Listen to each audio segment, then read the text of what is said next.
We now know how destructive and divisive eating the fruits of the tree of knowledge and good and evil is. Does this mean we must spend our lives discerning rather than judging and hope for the best? How will you know that you are succeeding in getting rid of this judgment? The answer is to focus on the other important tree that is mentioned in Genesis in the Bible, as well as in Revelations, the tree of life. In the Christian religion, the tree of life is the source of eternal life. This tree in the Garden of Eden was guarded by an angel with a sword, because God did not intend any person to live forever, especially after they'd eaten from the tree of knowledge of good and evil. In that case, they would have lived in a state of sin for eternity, and that was never God's intention for humanity. Christians also believe that the tree of life is a symbol of the purity and love that is part of humanity. However, the tree of life is not exclusive to Christianity. The ancient Egyptians believed that the tree of life was a symbol of a hierarchical chain of events that brought everything into existence. In Chinese mythology, the tree of life represents a dragon, which is a symbol of immortality, and a phoenix, a symbol of resurrection. A Tao legend claims that the tree of life only bears fruit every 3,000 years, and the person who eats the fruit gains immortality. The Celts believed that the tree of life represents harmony and balance. When the Celts cleared land for farming, they would leave one tree standing in the middle of the land where they would hold their important meetings. Cutting this tree down was regarded as a serious crime.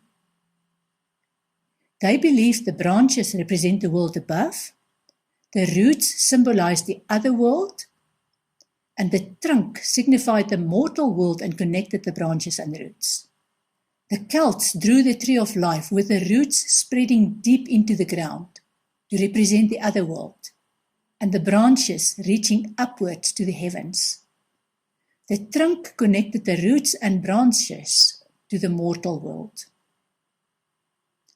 In Buddhism, the tree of life is a Bodhi tree, like the one where the Buddha attained enlightenment.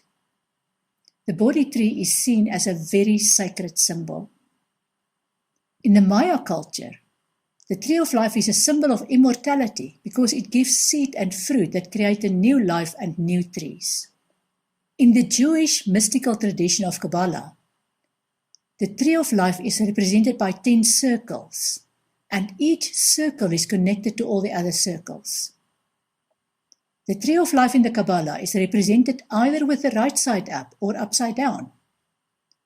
Where the tree is drawn with the right side up, the directional growth is from the ground, which is initiation, to the sky, which is evolution along all the circles and branches. Where the tree is drawn upside down, the meaning is that the roots flow from the divine place of unity and infinite light into humanity. In the Kabbalah, the tree of life illustrates the interconnectedness of life. The tree is an excellent means of guiding a person on a personal path of growth into becoming the person that they truly are. I'll give you some indication of the depth that is represented in the Kabbalah tree of life.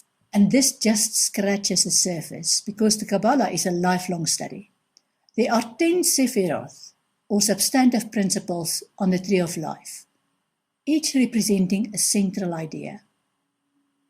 The top Sephira is Keter, which represents the primeval root from which all else springs.